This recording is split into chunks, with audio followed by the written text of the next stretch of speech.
which makes it clear that God did not say, if you don't love me, I'm bound by law to kill you. You get no love that way. But if you do not love me, what else can I do but let you go? And he let his son go as if his son didn't love the Father. He loved the Father. He was made to be sin, though he knew no sin. And he died the sinner's death. And that ought to be the end of legalism. The essence of legalism is preoccupation with our legal standing.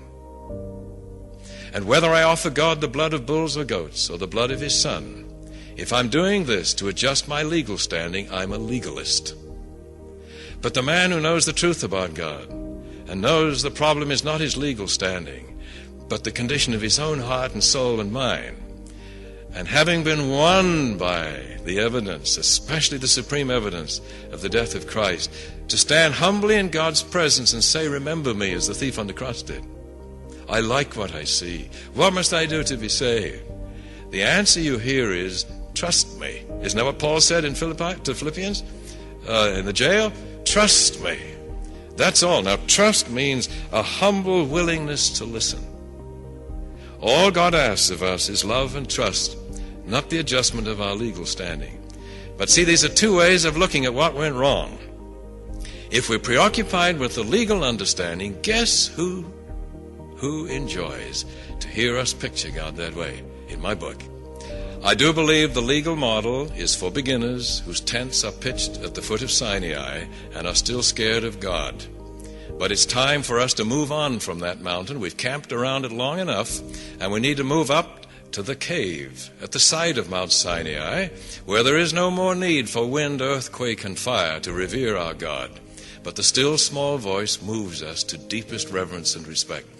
That's for mature people. I think the legal model is for children and babes in the truth, and many of us are, and rightly, that's all right. That's where we start. Little children with their parents often have a very legal relationship, but as they grow up, another one takes its place. And you see, we're talking not about people who are barely safe to save, and God will save babes in the truth.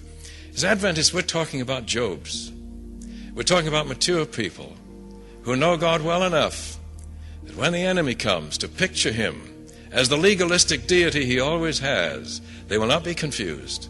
You see, Job's three friends came with a legalistic picture of God, and they were wrong. Preoccupation with legal standing is legalism. That's right. That's why we need to call sin by its right name and get people to be more candid about this. See, nobody wants to be a legalist, but maybe they are. That's why we're running the risk now of being candid with each other. We need to use maybe simpler terms about it. Why do I need to be concerned with my legal standing? Why do I need to be? Because we have all sinned and come short of the glory of God. That's right. What is sin? How would you define sin? And that's a very essential matter, how we understand sin. Now, to many, sin is breaking the rules. That's too simple. And you see, Paul used to look at the Ten Commandments every morning and say, God, help me not to break the rules today. Then at night he'd come back and kneel down, and there were the Ten Commandments on the wall. And he'd look down to see if he needed to confess anything. No, he hadn't murdered anybody, hadn't committed adultery, and hadn't broken Sabbath because it was Thursday anyway. And he'd say, Lord, it's been a splendid day. I thank thee I'm not like this publican over here. And then he got to reading number 10. And number 10 says, thou shalt not even want to do what's wrong. And that made him furious. He says in Romans 7, when I read that, sin revived, because that's rebelliousness, and I died. But then he said, I got to thinking about it. I love number 10, because number 10 says that in the hereafter, my neighbors will not only never come over to hurt and steal, they won't even want to, because there'll be truth in the inner man. Number 10 is the most spiritual of the 10 Commandments. It's simply marvelous. You can't force anybody to like it.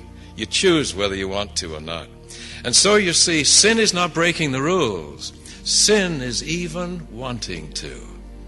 And Paul said to God, God, you know, I'm one of the best people you've got. I'm a young man full of vigor. And I have wanted many times to do these bad things, and I never have. And I assume I get credit in proportion to the self-control I've exercised. And God says, legally, Paul, you're in great shape. I know how much you want to do these things, and you haven't done them. But I don't run my universe that way. Wouldn't you rather come to the place where you don't even want to do those things? That's healing. You see, if sin is thought of as breaking the rules, you want forgiveness. If sin is seen as wanting to do these things, you want healing. That's the difference. Well, then how about the statement, among the heathen are those who worship God ignorantly, those to whom the message is never brought by human instrumentality. But they've heard the voice of God speaking to them in nature, and they have done the things that the law requires, and they have shown that the law is written on their hearts, Romans 2. And they are recognized as the children of God, and they will be in the kingdom, and they've never heard the name of Christ or of the cross. They know nothing about it. So you see, all they have to do is come. I would say if anybody in this universe just comes home, God will let him in. Period.